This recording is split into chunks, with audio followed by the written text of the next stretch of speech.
الحمد لله نحمده ونستعينه ونستغفره ونؤمن به ونتوكل عليه ونعوذ بالله من شرور أنفسنا ومن سيئات أعمالنا من يهده الله فلا مضل له ومن يضلله فلا هادي له ونشهد أن لا إله إلا الله وحده لا شريك له ونشهد أن محمدًا عبده ورسوله أما بعد فأعوذ بالله من الشيطان الرجيم بسم الله الرحمن الرحيم وإذ قال لقمان لابنه وهو يعظه لا تشرك بالله شيئا يا بني لا تشرك بالله إن الشرك لظلم عظيم ووصينا الإنسان بوالديه حملته أمه وهنا على وهن صدق الله العظيم قال الله تبارك وتعالى في شان حبيبه مخبرا وآمرا إن الله وملائكته يصلون على النبي يا أيها الذين آمنوا صلوا عليه وسلموا تسليما اللهم صل على محمد وعلى آل سيدنا ومولانا محمد وبارك وسلم صلاة وسلاما دائما على حبيبك خير الخلق كلهم والحبيب الذي ترجى شفاعته لكل هول من الأهوال مقتحم أما بعد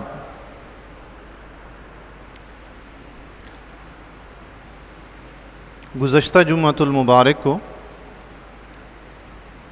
آپ حضرات کے سامنے چند باتیں گزارش کی تھی، اسی حوالے سے کچھ مزید باتیں آپ کی بارگاہ میں عرض کرتا ہوں۔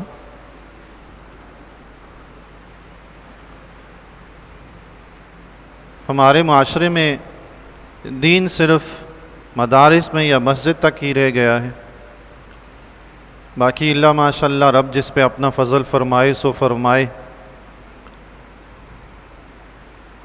ہمیں کسی سے کوئی گلہ شکوہ تو نہیں ہے، لیکن ہم مسلمان ہیں، بحیثیت مسلمان اگر ہم کوئی خلاف اسلام چیز دیکھتے ہیں تو ہمارا ایمان اسے گوارا نہیں کرتا، اور نہ ہی یہ مسلمان کا حق ہے کہ خلاف اسلام چیز کو دیکھ کر برداشت کر جائے۔ ایسا شخص تو مومن کہلانے کے لائق ہی نہیں ہے، کیونکہ حدیث شریف میں آقا علیہ الصلوۃ والسلام کا فرمان گرامی بھی ہے کہ اگر تم برائی دیکھو تو اسے ہاتھ سے روکو، ہاتھ سے روکنے کی طاقت نہ ہو تو زبان سے روکو، زبان سے روکنے کی طاقت نہ ہو تو دل میں برا جانو، وَذَلِكَ أَضْعَفُ الْإِيمَانِ۔ فرمایا اگر بندہ نہ ہاتھ سے مقابلہ کر سکے نہ زبان سے کر سکے تو کم از کم اتنا تو کرے کہ برائی کو دل سے برا جانے۔ جو شخص اس سٹیج پہ پہنچ گیا ہے کہ اسلام کے خلاف جو بات ہے اس کو صرف وہ دل میں ہی برا جانتا ہے، مومن تو ہے۔ اللہ کے نبی نے فرمایا ذَلِكَ أَضْعَفُ الْإِيمَانِ، یہ کمزور ترین ایمان کی نشانی ہے۔ اب اس سے اگلا سٹیج یہ کہ بندہ برائی کو برائی ہی نہ سمجھے تو کہاں کا ایمان تو کہاں کا اسلام ہے جی۔ ہمیں کسی سے کوئی گلہ نہیں ہے، ہر شخص کا اپنا اپنا کام ہے، اردو میں کہا جاتا ہے جس کا کام اسی کو ساجے۔ اب لوہار کا کام میں نہیں کر سکتا، کسان کا کام میں نہیں کر سکتا، وہ لوہار اور کسان نے خود ہی کرنا ہے۔ حکمرانی کا کام میں نہیں کر سکتا چونکہ میں ممبر پہ بیٹھا ہوں، میں اقتدار پہ نہیں ہوں۔ حکمرانی کا کام حکمرانوں کا ہی کام ہے، وہی کریں گے، ہم انہیں روکتے ٹوکتے نہیں ہیں، وہ کریں۔ لیکن جہاں اسلام کے خلاف کوئی چیز وہ کریں تو ہمارا فرض بنتا ہے کہ ہم اپنی آواز اٹھا کر بات کر دیں، اپنا فرض ادا کر دیں۔ حضرت عمر رضی اللہ تعالیٰ کے زمانہ اقدس میں آپ رضی اللہ تعالیٰ عنہ ایک مرتبہ ممبر پہ کھڑے ہوئے، آپ نے خطبہ ارشاد فرماتے ہوئے فرمایا اے لوگوں، اگر میں آج اپنے نبی کے دین سے ہٹ کر کوئی اور رستہ اپناؤں تو تم لوگ میرے ساتھ کیا سلوک کرو گے؟ تو ایک دبلا پتلا انتہائی کمزور سا نوجوان اس مجلس میں کھڑا ہوا۔ اس نوجوان نے حضرت عمر بن خطاب رضی اللہ تعالیٰ عنہ امیر المومنین جن کا نام سن کر کیسر و کسرا بھی کانپتے تھے، امیر المومنین کے سامنے وہ نوجوان دبلا پتلا کمزور سا کھڑا ہوا، جسم کمزور تھا مگر ایمان کمزور نہیں تھا، ظاہری جسامت میں توانائی نہ تھی مگر دل کے اندر جو ایمان تھا وہ بڑا مضبوط تھا۔ تو اٹھ کر کھڑا ہوا اور کہنے لگا یا امیر المومنین، اگر آپ نے کسی دن ایسا کیا کہ نبی اکرم صلی اللہ تعالی علیہ وآلہ وسلم کے دین سے ہٹ کر ایک قدم بھی اٹھایا تو میں اپنی تلوار سے آپ کی گردن اڑا دوں گا۔ اللہ اکبر۔ یہ تھی جرت ایمانی، جن کا نام سن کر کیسر و کسرا کانپیں، جن کے راستے سے شیطان بھاگ جائے، ان کے سامنے ایک اللہ کا مومن بندہ کھڑا ہو کر کہتا ہے میرے نبی کے دین کے خلاف چلے تو میں گردن اڑا دوں گا۔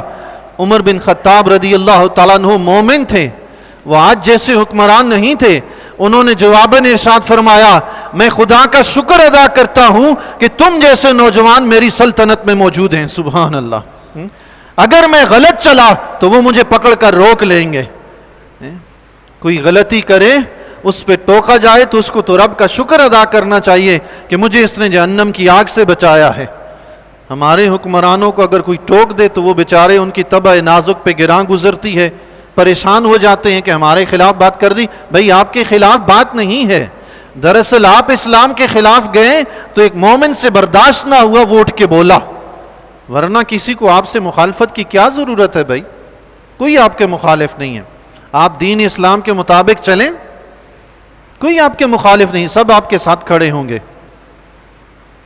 گھریلو تشدد کے نام سے جو بل پاس ہوا اس کی شکیں میں نے پچھلے جمعۃ المبارک پہ بھی عرض کی، بیٹا ہو یا بیٹی ہو اسے کھلی آزادی ہے، ماں باپ اسے روک ٹوک نہیں کر سکتے۔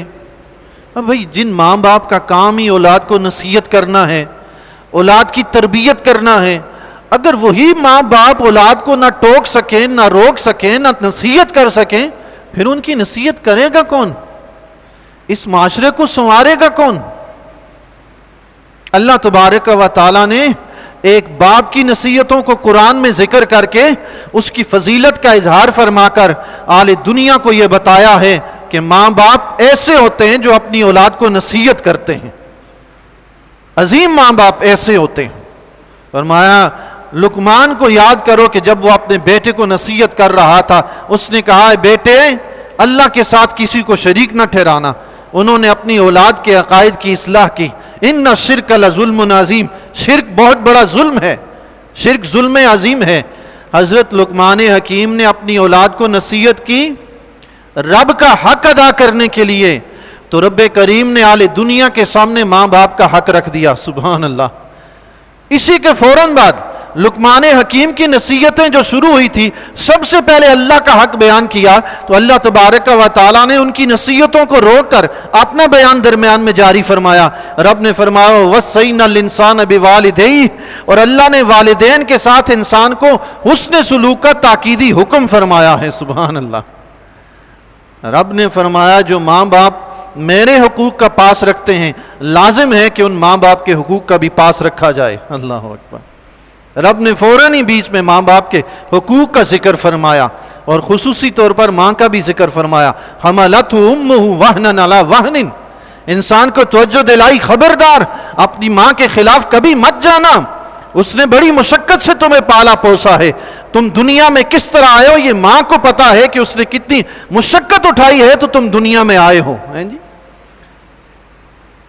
دونوں کا ذکر کرنے کے بعد ماں کا خصوصی ذکر فرمایا، چونکہ اولاد کی خدمت میں ماں زیادہ تکلیف اٹھاتی ہے، باپ اتنی تکلیف نہیں اٹھاتا جتنی ماں تکلیف اٹھاتی ہے، تو رب نے ماں کا خصوصی ذکر فرمایا۔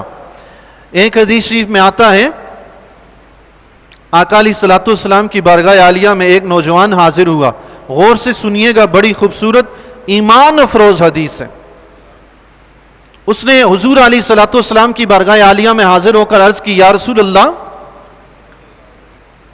میں جہاد کرنے کی طاقت نہیں رکھتا، مجھے ارشاد فرمائیں میں کیا کروں؟ دل چاہتا ہے کہ میں جا کے جہاد کروں مگر استطاعت نہیں ہے، جا نہیں سکتا۔ تو حضور علیہ الصلوۃ والسلام نے فرمایا کیا تمہارے ماں باپ زندہ ہیں؟ اس نے عرض کی یا رسول اللہ ماں زندہ ہے۔ تو حضور علیہ الصلوۃ والسلام نے فرمایا جاؤ اپنی ماں کے ساتھ حسن سلوک کرو، اپنی ماں کی خدمت کرو، یہی اللہ کے راستے میں جہاد ہے۔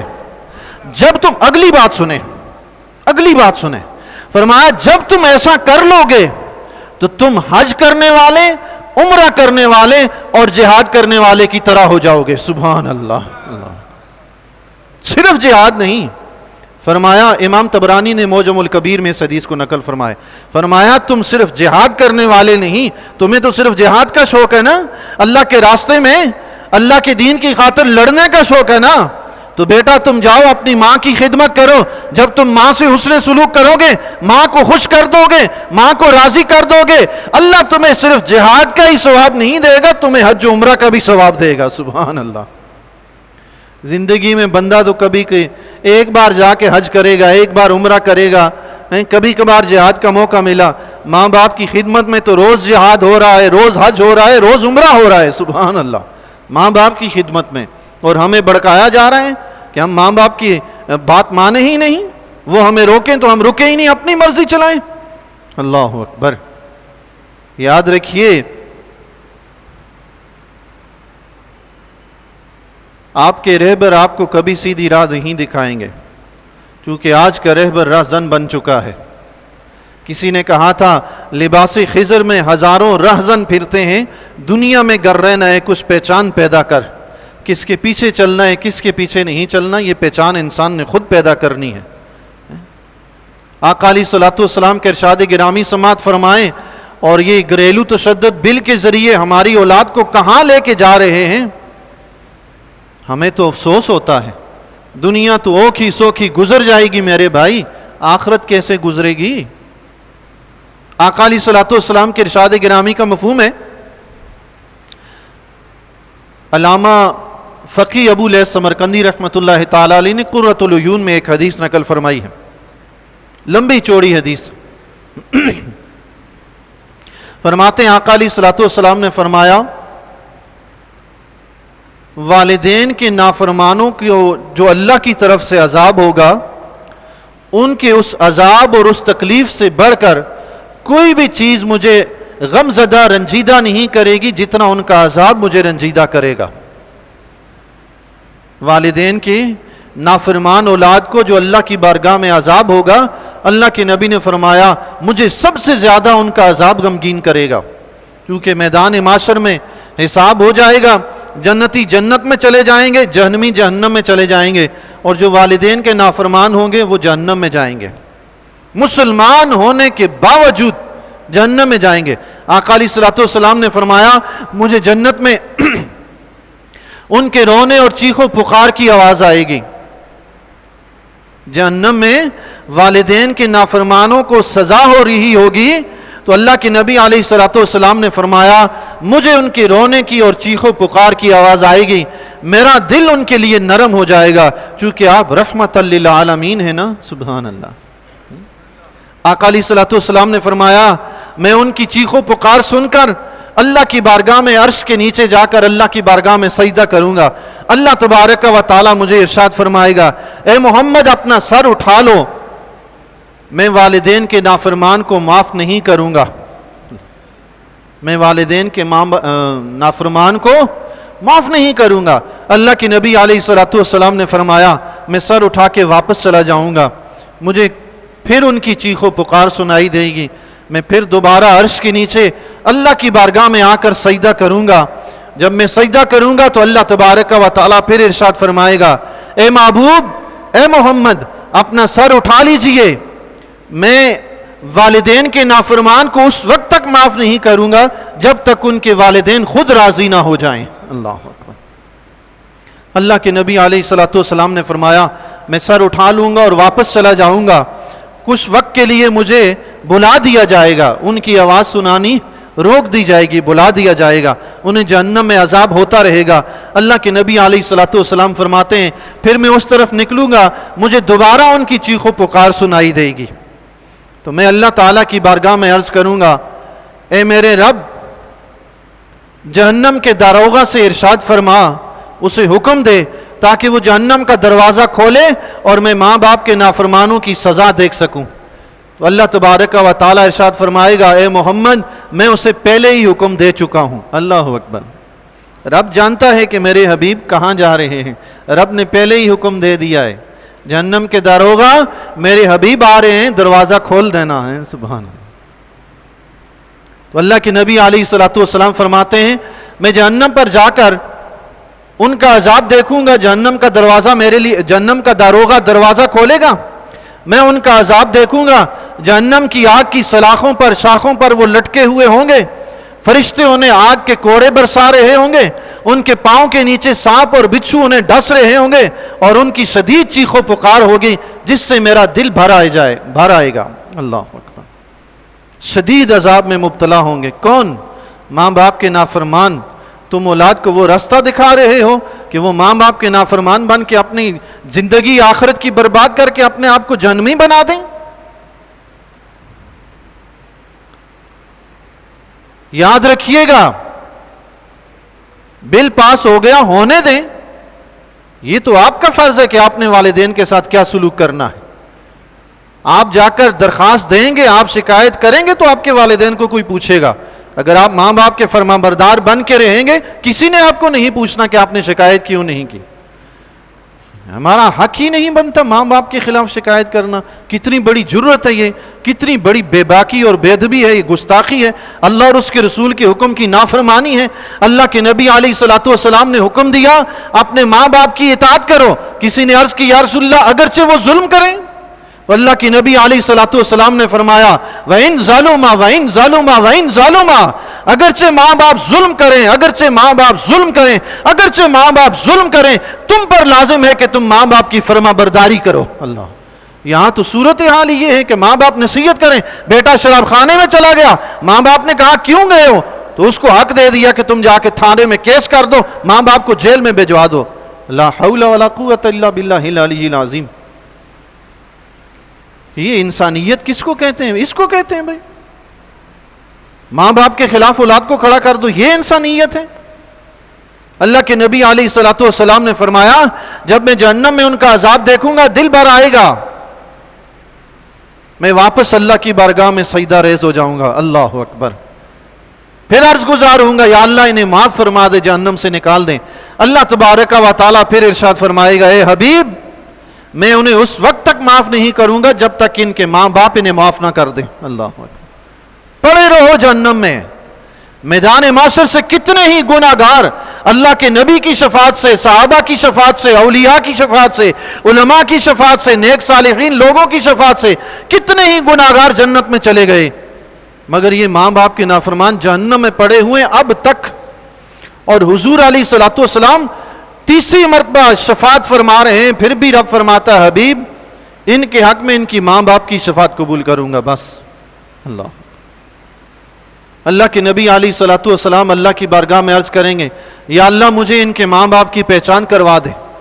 اللہ تبارک و تعالیٰ ارشاد فرمائے گا میرے حبیب ان کے ماں باپ کچھ مقام اعراف میں ہیں، کچھ جنت الماوا میں ہیں، کچھ دیگر مقامات پہ ہیں۔ اللہ تبارک و تعالیٰ حضور علیہ الصلوۃ والسلام کو اس نافرمان اولاد کے ماں باپ کی پہچان کروائے گا۔ آقا علیہ الصلوۃ والسلام ان کے پاس تشریف لے جائیں گے، ان سے حضور علیہ الصلوۃ والسلام ارشاد فرمائیں گے کہ اپنی اولاد کو معاف کر دو۔ اس وقت ایک خاتون، ایک ماں وہ یہ کہے گی کہ میں ہرگز اپنے بیٹے کو معاف نہیں کروں گی، اس نے دنیا میں میرا بہت دل دکھایا ہے، مجھے گالیاں دیتا تھا، اس کے پاس مال و دولت تھا لیکن میں رات کو بھوکی سو جایا کرتی تھی۔ اللہ اکبر، خاک ایسی دولت پہ جو ماں باپ کے کام نہ آئے۔ اللہ کے نبی علیہ الصلوۃ والسلام نے فرمایا ہے اگر ماں باپ تمہیں یہ کہیں کہ یہ سارا ساز و سامان ہمارے لیے چھوڑ کے تم الگ ہو جاؤ، تمہارا کچھ نہیں، اللہ کے نبی علیہ الصلوۃ والسلام نے فرمایا تم ایسا کرو، سب کچھ ماں باپ کو دو، الگ ہو جاؤ، بھلے کنگال ہو جاؤ۔ جس رب نے پہلے دیا تھا ماں باپ کی اطاعت و فرما برداری سے اس کے بعد دگنا دے دے گا، ہاں کمی نہیں کرے گا۔ تو وہ ایک ماں حضور علیہ الصلوۃ والسلام کی بارگاہ میں عرض کرے گی یا رسول اللہ میرے بیٹے نے دنیا میں میرا دل دکھایا، مجھے گالی دیتا تھا، اس کے پاس مال و دولت تھا، میں رات کو بھوکی سوتی تھی، میرے پاس پہننے کے لیے کپڑے نہیں ہوتے تھے، لیکن اس کی بیوی عمدہ کھاتی تھی، عمدہ پہنتی تھی۔ بیوی بچوں کا تو خیال ہے، ماں باپ جس نے پال پوس کے یہاں تک پہنچایا، دنیا میں جینے کے قابل بنایا، ماں باپ کا احساس ہی نہیں ہے۔ جو احساس نہیں کرتے آج نا، کل انہیں خوب احساس ہوگا۔ اس سے پہلے کہ کل احساس ہو، آج ہی احساس کر لیجیے۔ اللہ کے نبی علیہ الصلوۃ والسلام ان ماں باپ کو ارشاد فرمائیں گے کہ انہیں معاف کر دو، تو ماں یہ عرض کرے گی تو ایک باپ بھی عرض کرے گا کہ میرا بیٹا بڑا نافرمان تھا، میں اسے نیکی کی تلقین کرتا تھا، سنیں، میں اسے نیکی کی تلقین کرتا تھا اور وہ میرے ساتھ لڑتا تھا، اور اس کا ہمیشہ یہی کام تھا، اس کا یہ معمول تھا، میں جب بھی اسے بھلائی کا حکم دیتا، نیکی کی طرف بلاتا، نیکی کی تلقین کرتا، وہ مجھ سے لڑتا تھا، مجھے گھر سے نکال دیتا تھا، اور آپ نے یہی بل پاس کیا ہے، اولاد کو جہنم دھکیلنے والا۔ اولاد ایسی بن جائے مرتے ہی سیدھی جہنم میں جائے، کوئی اور راستہ ہی نہ ہو۔ تو اللہ کے نبی علیہ الصلوۃ والسلام پھر ان سے ارشاد فرمائیں گے اپنی اولاد کو معاف کر دو، وہ سخت مصیبت میں مبتلا ہے، سخت عذاب میں ہیں۔ اس وقت اللہ تبارک و تعالی ارشاد فرمائے گا اے حبیب ان کے لیے آپ اپنے آپ کو مشقت میں نہ ڈالیں، جب تک ان کے ماں باپ معاف نہیں کریں گے میں معاف نہیں کروں گا۔ اللہ اکبر، بار بار یہی ارشاد ہو رہا ہے، بار بار یہی ارشاد ہو رہا ہے، جب تک ماں باپ معاف نہیں کریں گے حبیب میں معاف نہیں کروں گا۔ اللہ کے نبی علیہ الصلوۃ والسلام ماں باپ سے فرمائیں گے میرے ساتھ چلو، جہنم میں تمہاری اولاد کو جو عذاب ہو رہا ہے وہ جا کر دیکھو۔ پھر ان کے ماں باپ حضور علیہ الصلوۃ والسلام کے ساتھ جا کر جہنم میں ان کا عذاب دیکھیں گے، جب عذاب میں مبتلا دیکھیں گے، ماں باپ تو آخر ماں باپ ہے نا، اولاد جتنی نافرمان ہو جائے ماں باپ آخر ماں باپ ہیں۔ ان جیسا پیار کرنے والا، خلوص سے محبت کرنے والا میرے بھائیو آپ یقین سے کہہ سکتے ہیں دنیا میں کوئی نہیں ہے، بے شک آپ کو ہزار نظر آ جائیں گے، کوئی بھی نہیں ہے۔ حقیقی محبت، خلوص والی محبت ماں باپ کے سوا کوئی نہیں کرتا، بیوی ہو، بچے ہوں، دوست ہوں، بہن بھائی ہوں، جتنا مرضی آپ کے ساتھ احسان کریں، حسن سلوک کریں، لیکن ماں باپ جیسا رحم دل آپ کے حق میں کوئی نہیں ہے۔ ماں باپ جب عذاب میں دیکھیں گے تو حضور علیہ الصلوۃ والسلام کی بارگاہ عالیہ میں رونے لگیں گے، اپنی اولاد کے عذاب کو دیکھ کے رونے لگیں گے، اور حضور علیہ الصلوۃ والسلام کی بارگاہ میں عرض کریں گے اے ہمارے پیارے حبیب اللہ کی بارگاہ میں سفارش کیجئے، اللہ ان اولاد کو، ہماری اولاد کو معاف فرما دے۔ اللہ، بلکہ حدیث شریف میں آتا ہے ماں باپ جب روئیں گے تو جہنم میں ان کی نافرمان اولاد جو عذاب میں مبتلا ہے اپنے ماں باپ کا رونا سن کر ماں باپ کی طرف متوجہ ہوں گے، اور پھر ماں باپ سے عرض کریں گے، ماں سے کہیں گے ماں تو ہمارا دھوپ میں بھی جلنا پسند نہیں کرتی تھی، دوزخ کی آگ میں تو ہمیں کیسے پسند کر لے گی، جہنم کی آگ نے ہمیں جلا کر راکھ کر دیا ہے، ہم سخت عذاب میں مبتلا ہیں، ہمیں یہاں سے نکالیے۔ اس وقت خوب ماں باپ کی قدر آئے گی جنہیں آج دنیا میں قدر نہیں ہے۔ تو وہ ماں باپ پھر حضور علیہ الصلوۃ والسلام کی بارگاہ میں عرض کریں گے، حضور علیہ الصلوۃ والسلام رب کی بارگاہ میں عرض کریں گے، رب کریم پھر فرمائے گا میرے حبیب یہ جب تک ماں باپ خود راضی ہو کر انہیں نہیں نکالیں گے میں نہیں نکالوں گا۔ پھر حضور علیہ الصلوۃ والسلام ان کے ماں باپ سے کہیں گے تو وہ عرض کریں گے یا اللہ ہم راضی ہیں، ہم انہیں معاف کرتے ہیں۔ تو رب کریم دونوں ماں باپ سے پوچھے گا کیا دونوں راضی ہو؟ وہ ماں باپ دونوں عرض کریں گے یا اللہ ہم دونوں راضی ہیں۔ رب پھر بھی داروغہ جہنم کو یہ حکم دے گا جو ماں باپ اپنی اولاد سے راضی ہیں انہیں جہنم سے نکال دو، اور باقی سب کو ایسے ہی پڑا رہنے دو حتیٰ کہ میں ان کے بارے میں فیصلہ کروں۔ اللہ اکبر۔ حدیث شریف میں آتا ہے ماں باپ کی رضا میں اللہ کی رضا ہے، ماں باپ راضی تو رب راضی، ماں باپ ناراض تو رب ناراض۔ اہل دنیا کچھ بھی کرتے رہے میرے بھائی، ہم مسلمان ہیں، اسلام نے جو ہمیں ماں باپ کا ادب سکھایا ہے انشاءاللہ ہم نے وہی کرنا ہے انشاءاللہ۔ اہل دنیا بھلے ہمیں شیطانیت سکھاتے رہیں، بھلے ہمیں ورغلاتے رہیں، لیکن انشاءاللہ ہم وہی کریں گے جو اللہ اور اس کے رسول نے ماں باپ کے لیے ہمیں حکم دیا ہے۔ ماں باپ کی خدمت کا صلہ رب کائنات آخرت میں بعد میں دے گا، دنیا میں پہلے دے دیتا ہے، یاد رکھیے گا۔ ہاں، ماں باپ کی خدمت کا صلہ دونوں جہان میں ملتا ہے، یوں ہی ماں باپ کی نافرمانی کی سزا بھی دونوں جہان میں ملتی ہے، دنیا میں بھی آخرت میں بھی۔ امام عبد الرحمن صفوری رحمۃ اللہ تعالی علیہ ایک واقعہ ذکر فرماتے ہیں، اللہ تبارک و تعالی نے حضرت سلیمان علیہ السلام سے فرمایا میرے نبی سمندر کی طرف جاؤ اور وہاں ایک عجیب نظارہ دیکھو، عجیب منظر دیکھو۔ حضرت سلیمان علیہ السلام اپنے وزیر آصف بن برقیہ کو ساتھ لے کر سمندر کی طرف گئے۔ وہاں کوئی نظر نہ آیا۔ حضرت سلیمان علیہ السلام نے اپنے وزیر آصف سے کہا کہ سمندر میں غوطہ لگاؤ۔ انہوں نے سمندر میں غوطہ لگایا تو دیکھا سمندر کے اندر ایک گنبد نما محل ہے، اس کے 4 دروازے ہیں، ہیرے جواہرات اور موتی لال کے بنے ہوئے۔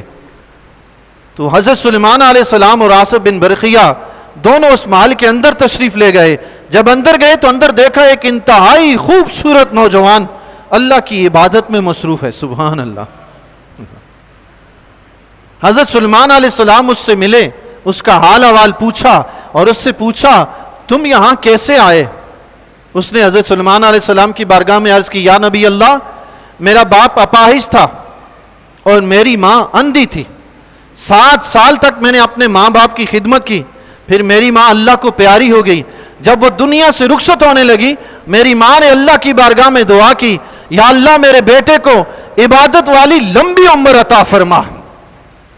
اور پھر کچھ ہی دنوں بعد میرے باپ کا انتقال ہونے لگا تو میرے باپ نے دعا فرمائی، یا اللہ میرے بیٹے کو ایسی جگہ عطا فرما جہاں شیطان کا گزر نہ ہو۔ فرمایا تب سے یہاں پہ ہوں اور اللہ کی عبادت میں مصروف ہوں۔ اللہ اکبر۔ حساب لگایا گیا۔ حضرت سلیمان علیہ السلام نے پوچھا کب سے یہاں پہ ہو؟ اس نے عرض کی حضرت ابراہیم علیہ السلام کے زمانے سے۔ سبحان اللہ۔ فرمایا کھانا پینا کیا ہوتا ہے؟ عرض کی یا نبی اللہ، ایک پرندہ ہے انسان کے سر کے برابر کوئی چیز لے کر آتا ہے، میں اسے کھاتا ہوں، دنیا کی ہر نعمت کی لذت اس میں موجود ہوتی ہے۔ سبحان۔ مجھے نہ کبھی پیاس لگتی ہے، نہ مجھے کبھی بھوک لگتی ہے، نہ مجھے نیند آتی ہے، نہ مجھے وحشت ہوتی ہے۔ جب سے آیا ہوں تب سے امن و سکون کے ساتھ، سکھ چین کے ساتھ یہاں پہ ہوں۔ سبحان اللہ۔ حساب لگایا گیا، 2400 سال گزر گئے تھے اس نوجوان کو وہاں۔ سبحان اللہ۔ ماں باپ کی دعاؤں کا صلہ۔ سبحان۔ حضرت موسیٰ علیہ السلام انطاکیہ سے شام کی طرف سفر فرما رہے تھے۔ آخری بات ہے، راستے میں چلتے چلتے تھک گئے، ایک مقام پر پہنچے، اللہ تبارک و تعالیٰ نے آپ پہ وحی نازل فرمائی، فرمایا میرے نبی اس پہاڑ کے اطراف میں کچھ لوگ رہتے ہیں، آپ ان کے پاس جائیں، وہاں پہ میرا ایک بندہ ہے، اس سے آپ سواری طلب کریں۔ حضرت موسیٰ علیہ السلام تشریف لے گئے۔ ایک اللہ کا نیک بندہ عبادت میں مصروف تھا، جب وہ نماز سے فارغ ہوا، حضرت موسیٰ علیہ السلام نے اس سے کہا کہ مجھے سواری کی ضرورت ہے، میں شام جا رہا ہوں۔ اس اللہ کے نیک بندے نے آسمان پہ موجود بادلوں کے ٹکڑوں کے حکم دیا کہ نیچے آ۔ آسمان سے بادل کا ٹکڑا نیچے آیا اور موسیٰ علیہ السلام سے کہنے لگا آپ اس پہ سوار ہو جائیں، اور پھر بادل سے کہنے لگا جہاں یہ جانا چاہیں انہیں وہاں چھوڑ کے آ جا۔ سبحان اللہ۔ بادل کے ٹکڑے نے موسیٰ علیہ السلام کو اٹھایا اور سفر پہ چل پڑا۔ اللہ تبارک و تعالیٰ نے موسیٰ علیہ السلام کی طرف وحی نازل فرمائی، اے میرے کلیم، جانتے ہو میں نے اپنے اس محبوب بندے کو اتنا مقام کیسے عطا فرمایا کہ بادلوں کو حکم دے تو وہ بھی تعمیل کریں؟ پھر اللہ تعالیٰ نے ارشاد فرمایا، اے میرے نبی، اس کی ماں کی خدمت کی صلہ کی وجہ سے، اس نے اپنی ماں کی خدمت کی تھی اور ماں نے مرتے وقت دعا کی تھی، یا اللہ دنیا میں اس نے میری تمام ضرورتوں کا خیال رکھا ہے، میرے مولا میں تجھ سے دعا کرتی ہوں آئندہ یہ تجھ سے جو بھی طلب کرے میرے مولا اس کو عطا فرمانا۔ اے میرے کلیم، اگر یہ میری بارگاہ میں عرض کرے کہ یا اللہ آسمان کو زمین پر پلٹ دے تو میں اس کی خاطر آسمان کو بھی الٹ دوں۔ اللہ اکبر۔ سبحان اللہ۔ ماں باپ کے فرما بردار کا رب کی بارگاہ میں اتنا بڑا مقام ہے، آپ ہمارے معاشرے کو کہاں لے کے جا رہے ہیں ہم جانتے ہیں، مگر افسوس ہے کہ ہمارے پاس طاقت ہی اتنی ہے کہ ہم بول سکتے ہیں، ہم اپنے مسلمان بھائیوں کو کچھ بتا سکتے ہیں، عمل کرنا یہ آپ کی اپنی ذمہ داری ہے۔ میرے بھائیوں، یہ مت سمجھنا کہ معاشرہ آپ کو کوئی اچھی تعلیم دے کر کسی بڑے مقام تک پہنچائے گا، یہی مسجد کے ممبر سے آپ کے کانوں میں آواز پڑتی رہے گی، یہی مدارس سے آپ کو آواز آتی رہے گی، مسجد کے درس و تدریس سے، مسجد کی محافل سے آپ کو آواز آتی رہے گی۔ آپ جتنا ان محافل میں شریک ہوں گے، اس درس و تدریس میں شریک ہوں گے، انشاءاللہ اسلام کے قریب ہوتے جائیں گے۔ جتنا آپ اسلام کے قریب ہوں گے انشاءاللہ تعالی اللہ کے ہاں آپ کا مقام اور مرتبہ بھی اتنا ہی بڑھتا جائے گا۔ شرط یہ ہے کہ اسلام کے قریب ہونے کے ساتھ ساتھ عمل بھی جاری رکھیں۔ عمل ہے تو سب کچھ ہے۔ اللہ تبارک و تعالی سے دعا ہے خلوص نیت کے ساتھ اسلام کے مطابق زندگی بسر کرنے کی توفیق عطا فرمائے۔ وآخر دعوانا ان الحمدللہ رب العالمین۔